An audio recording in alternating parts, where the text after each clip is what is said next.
भक्तों हर हर महादेव। आइए रामायण नित्य पाठ्यक्रम में चौपाइयों को गायन करें, उनका भाव समझें। पिछले भाग में हमने गाया कि लक्ष्मण जी प्रभु श्री रामचंद्र से प्रभु देख रहे हैं कि प्रसन्न मुद्रा में हैं और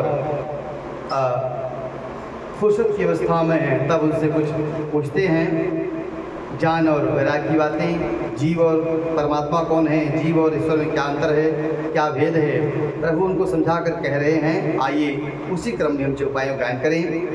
वीडियो अच्छा लगे तो यूट्यूब चैनल सब्सक्राइब जरूर करें। धर्म ते विरति जोगति ज्ञाना, ज्ञान मोक्ष प्रद वेद बखाना, जाति बेगी द्रवो मई भाई, सो मम भगति भगत सुखदाई।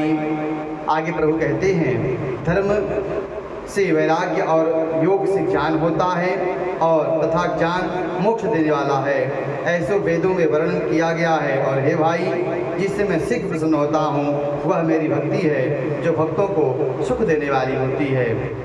जो स्वतंत्र अवलंबनयाना, तेहियाधीन ज्ञान विज्ञाना, भगति तात अनुपम सुख मूला, मिले जो संत होई अनुकूला।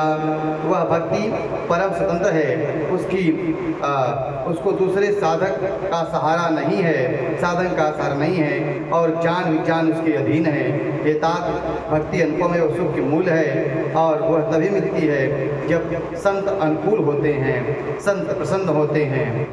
भगति की साधन कहूँ बखानी, सुगम पंथ मोहि पावहि प्राणी, प्रथम ही विप्र चरण यति प्रीति, निज निज कर्म निरत स्तुति रीति।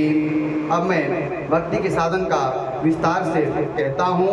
यह सुगम मार्ग है और जिससे जीव मुझको सहज ही प्राप्त कर लेता है।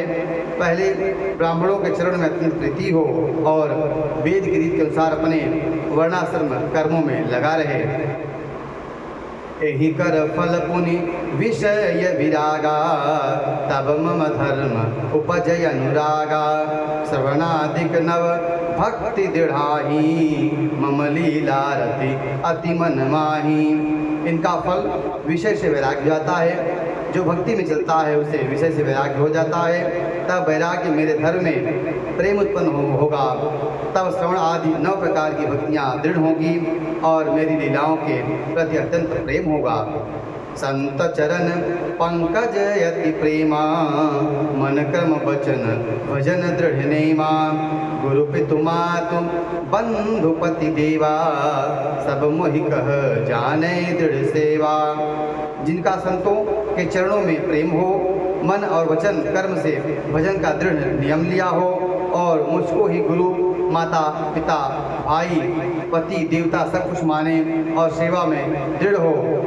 मम गुण गावत पुल के शरीरा, गद गद गिरा नयन वह नीरा, काम आदि मद दम्भ न जाकी, तात निरंतर बस में ताकी।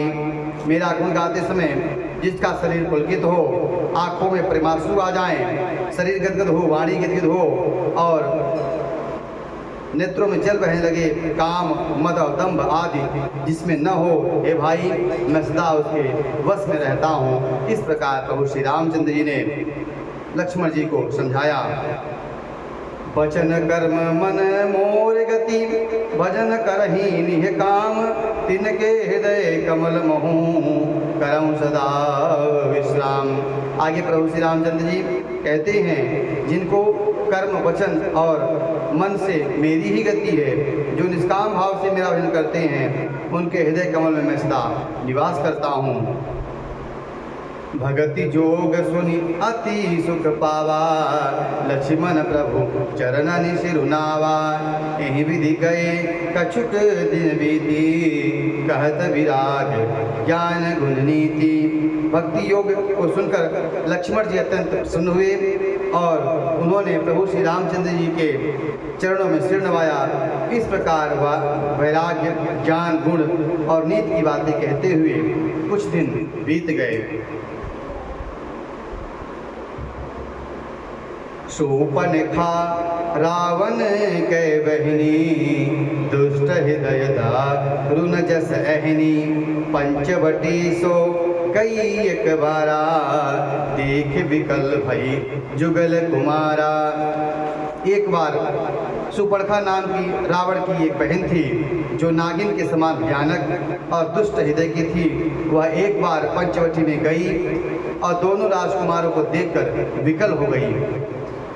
माता पिता पुत्र उर्गारी, परुष मनोहर पुरुष मनोहर निरखत नारी। होय विकल सक मन ही न रोकी, जिमिर विमनि द्रव रवहि विलोकी। काकभूषुंडी जी कहते हैं कि हे गरुड़ जी, शूर्पणखा जैसी राक्षसी धर्म ज्ञान शून्य कामांध स्त्री मनोहर पुरुष को देखकर चाहे वह भाई पिता पुत्र ही क्यों न हो, विकल हो जाती है और मन को नहीं रोक सकती। जैसे सूर्यकांत मणि सूर्य को देखकर द्रवित हो जाती हैं। रुचिर रूप धरि प्रभु पहि जाई, बोली बचन मधुर मुस्काई। तुम सम पुरुष नमो सम नारी, यह सजोग विधि रचा विचारी।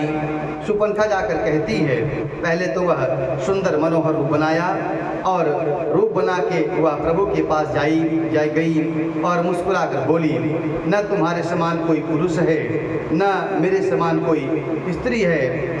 विधाता ने यह संजोग बहुत विचार कर रचा है। मम अनुरूप पुरुष जग माही, देखूं खोजी लोक तिनु ताही।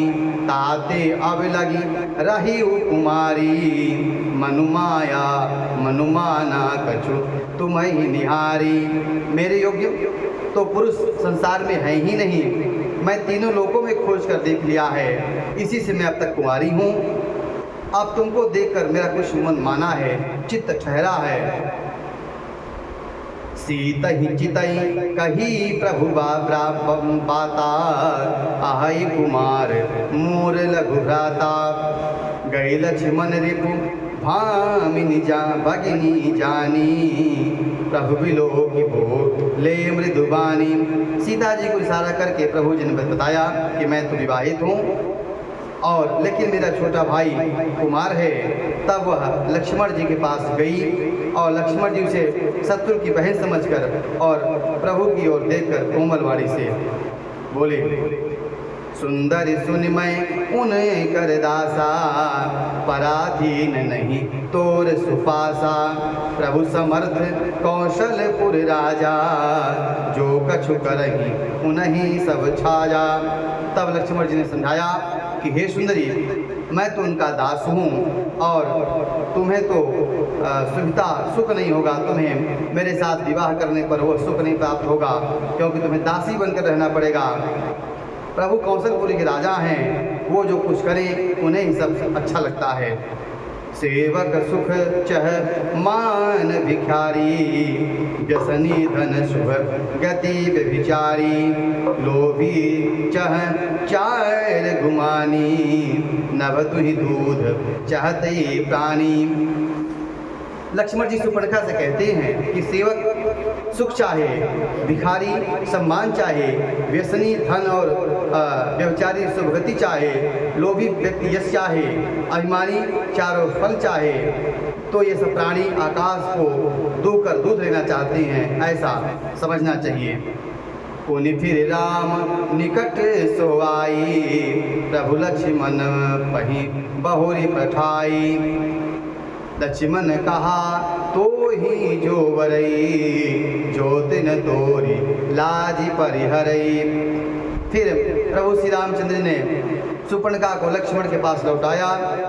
प्रभु ने फिर लक्ष्मण जी के पास भेज दिया तो तुम्हें लक्ष्मण जी ने कहा कि तुम्हें वही तुम्हारे साथ ब्याह कर सकता है जो अपनी लज्जा को एक तिनके के समान तोड़ देगा। इस प्रकार लक्ष्मण जी ने उसे कहा, तब वह मोहित हो गई। तब खिसियान राम पही गई, रूप भयंकर प्रगटत भई। सीता ही सभय देख रघुराई, कहा अनुज सन शयन बुझाई।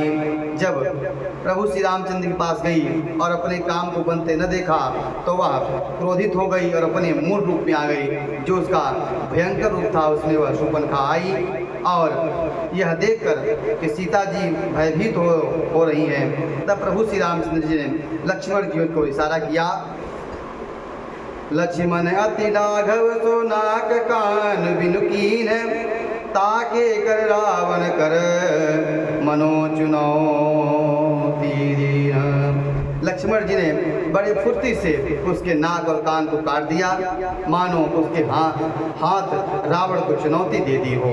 आज के पाठ में इतना ही। आगे क्रम में हम आगे के जो उपाय बयान करेंगे उनका भावार्थ समझेंगे। वीडियो अच्छा लगे तो यूट्यूब चैनल सब्सक्राइब जरूर करें, शेयर करें। हर हर